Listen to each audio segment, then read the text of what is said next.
Hi friends, చూడండి ఇప్పుడు కరివేపాకు పొడి ఎట్లా తయారు చేసుకున్నామో చూద్దాము. చూడండి, కరివేపాకు నిన్న పెరికినాను, చెట్లో నుంచి పెరికి బాగా వాష్ చేసి కడిగి ఆరబెట్టినాను. క్లాత్ పైన బాగా ఆరిపోయింది. ఇప్పుడు దీన్ని ఫ్రై చేద్దాము.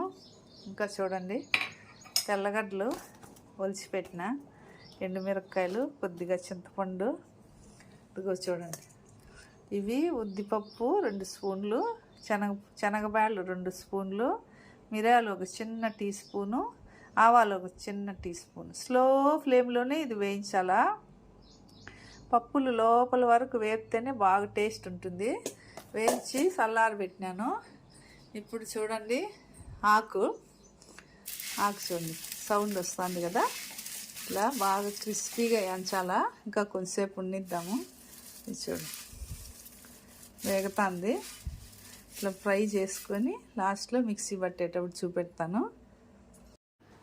ఇప్పుడు ఫస్ట్ మిక్సీలో ఈ పప్పులు వేసుకున్నాము, వేయించి పెట్టుకున్నాము కదా ఇవి, అండ్ మిరపకాయలు కూడా వేసుకున్నాము. ఇవి ఫైన్గా పొడి కొట్టేసుకొని తర్వాత ఆకు వేసుకున్నాము. ఆకు వేయించి పెట్టినాము కదా.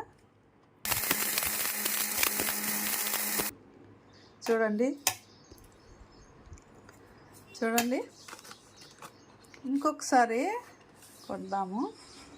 ఇప్పుడు ఇందులోనే సాల్ట్ వేసిద్దాం. సాల్ట్ చూసి వేసుకోవాలా, మళ్ళీ ఎక్కువైతే అస్సలు బాగోదు.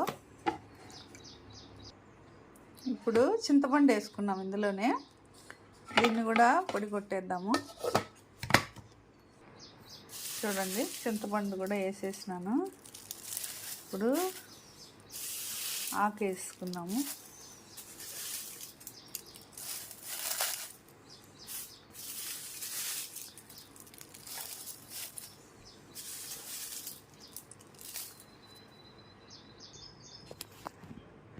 చూడండి, ఆకు అంతా ఫైన్గా పొడి అయిపోయింది. ఇప్పుడు గార్లిక్ దంచి వేసుకున్నాము.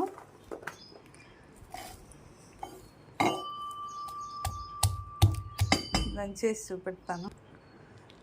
చూడండి, గార్లిక్ బాగా మెత్తగా మెదిగిపోయింది. ఇప్పుడు ఇందులో వేసి బాగా కలిపేస్తాము. చూడండి, బాగా కలిపేస్తాము.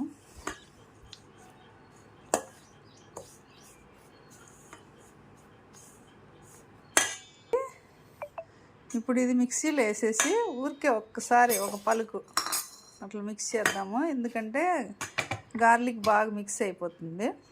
మిక్సీ జార్లో వేసుకునేద్దాం. మళ్ళీ ఒక్కసారి 1 సెకండ్ అట్లా అనేస్తే బాగా మిక్స్ అయిపోతుంది. చూడండి, ఒకసారి ఊరికే అట్లా ఆన్ చేసి ఆఫ్ చేసినాను. బాగా కలిసిపోయింది గార్లిక్. ఇప్పుడు ఒక బౌల్లో తీసుకున్నాము.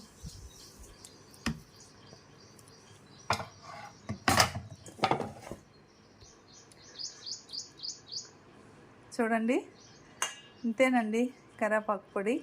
చాలా టేస్టీగా వచ్చింది. వేడి అన్నంలోకి తొలి ముద్ద నెయ్యి వేసుకొని తింటే చాలా సూపర్గా ఉంటుంది టేస్టు. మీకు కూడా నచ్చినట్లయితే వీడియో ఇట్లా ట్రై చేయండి, టేస్ట్ చేయండి. వీడియో నచ్చినట్లయితే లైక్ చేయండి, షేర్ చేయండి, సబ్స్క్రైబ్ చేసుకోండి. బాయ్.